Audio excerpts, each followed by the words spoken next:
Hey everyone, welcome back to Apollo Art Analysis. In today's episode, we're going to be studying a piece by the established 3D artist known as Idil Dersin, and in this episode, we're going to be looking at the concept of visual energy, we're going to look at the sense of scale here, we're also going to explore the endless opportunities of the urban landscape, so let's jump right into it. So at first sight, we're struck by the light of 1,000 buildings stretching far into the distance. It's hard not to feel a sense of awe from the absolute beauty of the bountiful piece before us here. One of the first things I notice, of course, next to the impact of light and color is a sense of texture here, right? We see countless buildings kind of overlapping one upon another, almost reminiscent of the glitch art aesthetic. We'll go a bit deeper into that here in a second. But you may also notice, of course, a sense of color within this composition. We see blue, purple, or this kind of magenta and this green here. That, of course, is an analogous color scheme, really right next to each other on the color wheel. So the result of that is very ordered and harmonious. You know, it feels balanced in that sense, and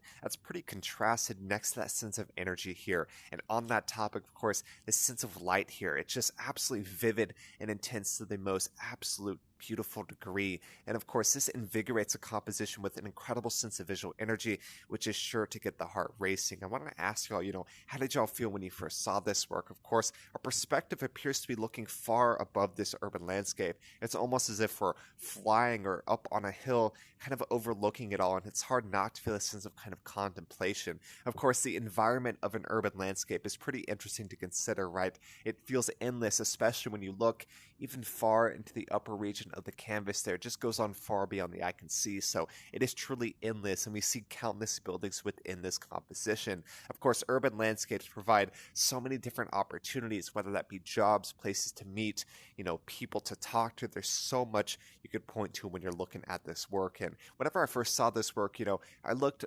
further into the lower region of the composition. That really reminds me of the glitch art aesthetic. What do I mean by that is, well, the buildings kind of overlap and flow into one another. There is a sense of the glitch where they kind of morph, and you could point to the glitch art aesthetic, but you could also point to the urban landscape where, you almost have no sense of privacy. Everything blends from one into another here. And, once again, I wanted to talk about this sense of visual energy, right? We have, this impact of light, this impact of texture, both of which are influencing this sense of visual energy within this composition.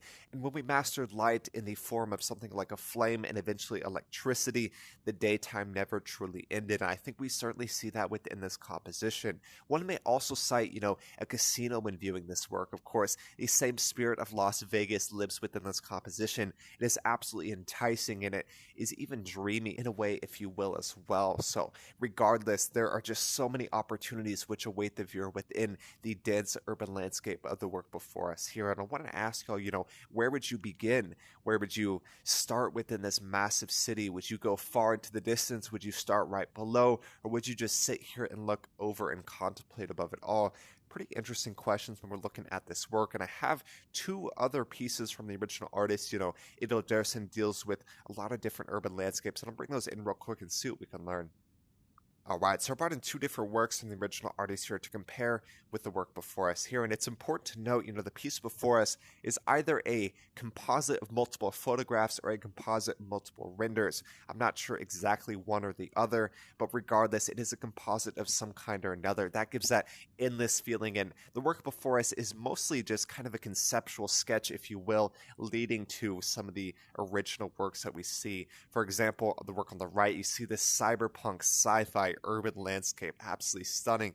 We have this lone woman kind of resting on this motorbike, and the urban landscape within this work is truly endless, right? We have the palm trees. Perhaps this is Las Vegas or Los Angeles in a very distant future, although it's hard to say for sure. But you see the impact of light, you see the impact of the grand sense of scale, which just dwarfs the viewer and, of course, immerses us so well within that urban landscape. And the work on the left here, we see a similar one, right? You have, say, some Chinese or Japanese calligraphy there, and of course you see the endless urban landscape as well. You look high into the composition, just goes far beyond the eye can see. So once again, it dwarfs the viewer and immerses us so well within the cyberpunk and sci-fi landscape. I find that so important. And so it's important to note that these two works are much more closer to the kind of finished products which the artist creates, and the work before us here is more so conceptual, leading to an eventual work such as one of these. So just want to bring those in real quick and talk briefly about the original artist's final productions.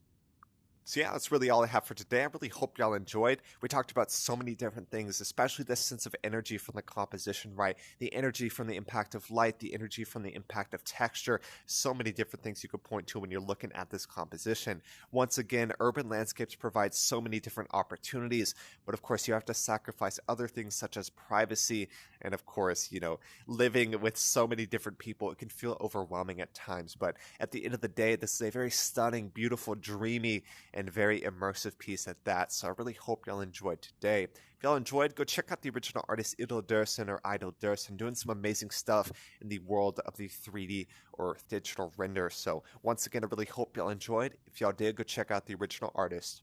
My name's Apollo. This was Apollo Art Analysis, and I'll see y'all on the next episode.